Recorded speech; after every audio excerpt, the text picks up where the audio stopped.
اسرائیل کی غزہ پر تباہ کن بمباری جو اب بھی جاری ہے، ہزاروں کی تعداد میں فلسطینی جن میں تقریباً آدھی تعداد بچوں کی شہید ہو چکی ہے۔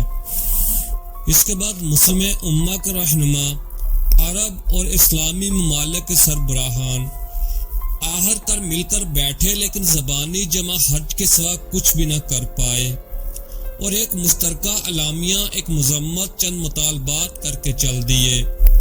اس طرح گویا انہوں نے عملاً اسرائیل کی دہشت گردی کو تقویت بخشی، فلسطینیوں کے لیے ہمدردی کے دو بول بول کر انہیں ظالم اسرائیل ہی کے رحم و کرم پر چھوڑ دیا، اور غزہ کو یہ پیغام دیا کہ ہم میں سے کوئی امید مت رکھنا۔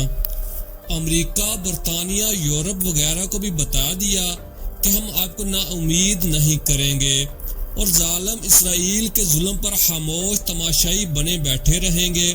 انہوں نے ظالم اسرائیل اور اس کی دہشت گردی کا کھلا ساتھ دینے والے امریکہ، برطانیہ اور یورپ کو بھی یہ بتا دیا کہ ہم آپ کو ناراض نہیں کر سکتے، اس لیے جو کریں گے وہ صرف زبانی کلامی ہی کریں گے۔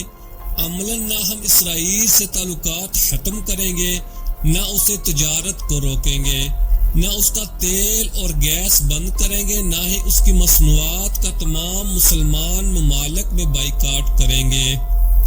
ہم فلسطینیوں کی محض زبانی کلامی مدد کریں گے، ان کے دفاع کے لیے نہ کوئی فوجی امداد کی جائے گی، نہ ہی اسلحہ مہیا کیا جائے گا۔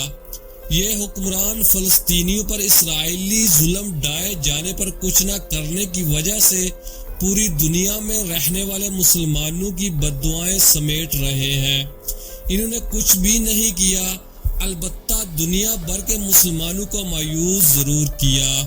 اگر کچھ کیا بھی تو اسرائیل کے حق و دفاع کے دعوے کو مسترد کرتے ہوئے غزہ میں فوری جنگ بندی، اسرائیلی جارحیت روکنے اور امدادی کارروائیاں شروع کرنے کا مطالبہ کیا۔ یہ بھی مطالبہ کیا کہ صہیونی ریاست کو ہتھیاروں کی فروخت روکی جائے۔ اس کے ساتھ ساتھ اسرائیل کے حق و دفاع کا دعویٰ اور غزہ کو مغربی کنارے سے الگ کرنے کا کوئی بھی سیاسی حل مسترد کیا گیا۔ یہ بھی مطالبہ کر دیا کہ سلامتی کونسل اسرائیلی جارحیت کو رکوانے کے لیے فیصلہ کن اور مشترکہ قرارداد منظور کرے۔ سلامتی کونسل کی طرف سے فیصلہ کن قرارداد منظور نہ ہونے سے اسرائیل کو اپنی جارحیت جاری رکھنے، معصوم شہریوں کو قتل کرنے اور غزہ کو نیست و نابود کرنے کی اجازت ملی ہوئی ہے۔